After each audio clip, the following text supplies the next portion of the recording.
Well, first two rounds, Paulie, go to Troy Smith in the red corner. This is round 3. In junior welterweight bout. Jerry Ocampo in the black trunks from Springfield. Troy Smith in the green from Philly. Now Ocampo misses wildly, and he took a left hand from Smith. Smith just trying to set up. He's got like an easel. You know that tripod you set up a machine gun on? He looks like that with his stance. He's just ready to fire off. Going to pick apart his opponent here. What you see Smith doing, not to land good punches. You got to jab, find out where your opponent is, and that's just what he's doing, Smith. He hits him with a jab and comes back with a left hook, uppercut, and a right hand. Campo is lunging in with his punch. He's got to be jabbing and feel his opponent, then come off with a left hook or a right hand, see? And he's got to stop that lunging. And Smith is very feeling his opponent out there and then letting the solid punches go. Nice right hand there by Ocampo. He is not backing down, Paulie, here in the third round. He's taking the fight to Smith, and Smith, who is the quicker of the two, there's no doubt about that, the more limber of the two, as well as being on his toes. But Ocampo's just coming right after him like a bulldog. This Campo kid is a tough kid, like I say. He's very lean. He looks like he's in good shape. He's a good fighter. He took some serious blows, but just seconds ago, he landed a double left hook to the body on Smith, and they came back to the head. So he's in there fighting. He's got to give him a lot of credit. He's a tough kid. Ocampo trying to lean in. He's got that jackhammer type left. It's almost like an arm wrestle throwing a punch, an arm wrestler throwing a punch. Yeah, he doesn't jab too much. What he's doing is a lot of hooks. He's not jabbing. He's short-armed, and Smith is a lot taller and fights from a distance, as you see right now. And so Campo's good, lunging in with his punches. What he has to do is feel his way in and then let those left hook go, and double left hooks and right hands. He got to break up his combination. He can't be doing the same thing all the time. Smith is sort of knowing that he lunges in with that left hook. That's why Smith carries his right hand very high. So because Campo's not changing his combinations and confuse Smith. Another left hook underneath it caught the jar of Ocampo. Ocampo responds with a left hand. Both fighters spurting their own perspiration. Ocampo missing there again, showing the frustration. He's a clean fighter. He seems to be a throwback to the old days. It's like maybe the Porsche racing up against the Cutlass. The Cutlass maybe in some wet weather and the snow will beat him, but Ocampo is game. Smith is the greyhound here. He's the pro here. You can hear him making noises. What do you think he's saying there, Paul? Well, he's laughing at his opponent. In other words, you're not bothering me. I'm here for the night, and I'll maybe take you out. But Smith did get off some great punches, but he is feeling the effects of this Campo. When you hit a guy with your Sunday punches for a whole round, and the guy keeps coming at you, that's kind of discouraging. And Smith might start showing that discouragement. If Campo keeps pressing him like that, Campo's got a good chance of taking this fight away from him. That is the end of the third round. The crowd's starting to come alive. Troy Smith and Jerry Ocampo. Ocampo seems to be frustrated a little. He turned to his manager and just shook his head, said, "I don't know what to do with this guy." Smith, on the other hand, as you said, looked to be almost a little hot dog. He's saying, "I'm here for the night. I'm up in Boston for the night. I'm going to knock you out and have a night on the town." That's right. He's here saying there's only one way he can take me out. He's going to have to carry out, and I don't think anybody's going to do it. But Campo leaned over and probably discussed something with the other trainer. They probably wanted to wipe his eyes or do something for him, or whether you wanted something to breathe better. He just said no. I don't think he was complaining about anything, because there's only one way Campo's getting out of there, the same way. And the punches he took and come back the way he did, that even shows a greater fighter, because they're able to take those solid punches by Smith and come back and make a fight out of it. You got to give him a lot of credit. And he's dangerous right now. Round 4. The 3 rounds have gone to Smith. Ocampo game, though. As you see, both fighters sprinkling off water that was dispersed upon their faces at the conclusion of the third round. Smith trying to put together a combination here. There's a nice left hand. A bell ringer there that he threw. Now, both fighters silhouetting each other, mirroring each other.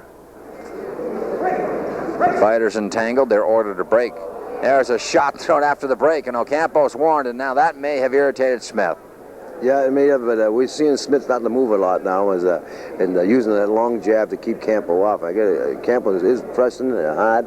He's throwing short punches, a lot of hooks, a lot of right-hand hooks. If he should throw more straight right hands and get some jabs to set up his opponent. But he's doing a great job of making a great fight out of this. He's trying to cut the ring down, but what we're seeing a great job by Smith is, I wouldn't call it counter-punching, but just, oh, there's a solid right hand by Smith. Oh, mercy, and down goes Ocampo.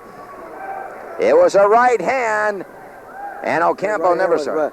Dropped right over his left jab and caught him perfectly right on the side of the chin and took him down. He didn't see that coming. Dropped right over, we'll see that on the film, right over his left jab. Here it is again, Paulie. Bang, right there. Now back to the action. Fourth round, a knockdown. As Jerry Ocampo is knocked down by Troy Smith. He's wobbly now, Paulie.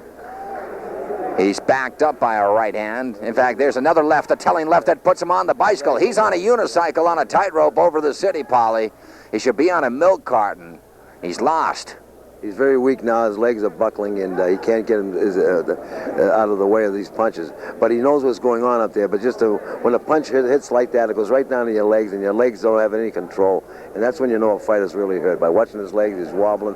But to give him a little more air in here and a little more time, he'll come back again. Right uppercut that Smith snuck underneath, and Campo has stumbled there. So it's a little like that kickboxing. Now, oh, there's a solid left hand, a combination by Ocampo. Good morning. Now he goes to the body of Smith. Smith never saw it coming, never expected it, and now he's in trouble. Oh, there's pandemonium here. Crowd's whooping it up. Now Smith comes back with a combination culminating in a right uppercut. Oh, my. We had it all wrapped up and ready to go. All you had to do was put the stamp on it and seal the envelope, and out pops Ocampo. Yep, we saw some good barrage there. There were a lot of misses in there, and that really tires the opponent. Campo missed a lot of good shots in there. He's got to lean in more with his punches, getting in closer. But there was a great exchange, and those punches weren't as deadly as they looked. They were missing. Mounts now under the left eye of Ocampo. Smith, well, he's going to respect him a little more than he did before. I don't think you're going to hear any of those sounds anymore. Now there's a wild left hook. No, he does respect him, but he knows he's got Campo wobbling and confused, and did a great job. It was a great fight. I think that was the last round right there, isn't it? The decision probably will go to Smith. The crowd really applauding. Great fight. It seems, though, if you notice that Ocampo was the chaser and Smith the chasee. And it just seemed that he was frustrated. You could see it early on in the first few rounds. He was not getting those punches, and then everything came to fruition for him. Everything culminated in the fourth round. People love that one. I think Smith took this fight with his ability, nice moves, kept his cool all through the fight, threw some sharp, beautiful punches, landed some good blows. But you got to give it, as far as credibility and gameness, I'd have to give Campo the win on that part of it. But Smith was a great fighter, tough kid, and really showed some real lot of boxing up there. Yeah, definitely a crowd favorite. Smith, on the other hand, as we said, the more experienced, the quicker of the two fighters, and he will prevail here. And what may be a unanimous decision, he may have won every round, I'm not sure. I gave him the first three. What I like about Smith, he's very relaxed and cool. He doesn't seem to get confused or upset. And that's a lot to do credit for a fighter, to keep that coolness and being relaxed up there. And he does a very good job. He's a very experienced fighter, this Smith. Right now we're awaiting the decision. Jim Tuberosa having a word with some of the folks of the Boxing Commission, Jocko Ananian, Skeeter McClure. Unanimous decision. Troy Smith from Philadelphia with a unanimous 4-round decision over Jerry Ocampo from Springfield. Good fight, though. He doesn't have to hang his head. Ocampo, it's tough, Paulie. We've spoken on before. When you, as a fighter, experienced it, when you're shorter than the other guy, you're fighting literally an uphill battle because you have to fight up and the other guy's fighting down. He's got the distinct and clear-cut advantage, or so it would say on paper. Well, that's what I didn't understand what Campo did. He didn't stay on top of his opponent. When he tall opponent like that, when he was hooking all the time, you got to stay right on top of him. You got to keep him on the ropes to get off your short punches and not give Smith the opportunity to get the long reach and straight right hands and double hooks off. So if I was fighting Smith, I would have to stay on him all the time. He'd be chopping me up all night. So, and that's one thing that we didn't see here. He fought him at his fight at a distance, and he should have been right on top of him all the time. And I think we would have saw a different fight. Good, tough kid and game kid, and we saw that. Great. So as we await the second bout, we'll be right back. You're watching Atlantic Boxing Television, the Pro Fights, Fall '94. We'll be right back.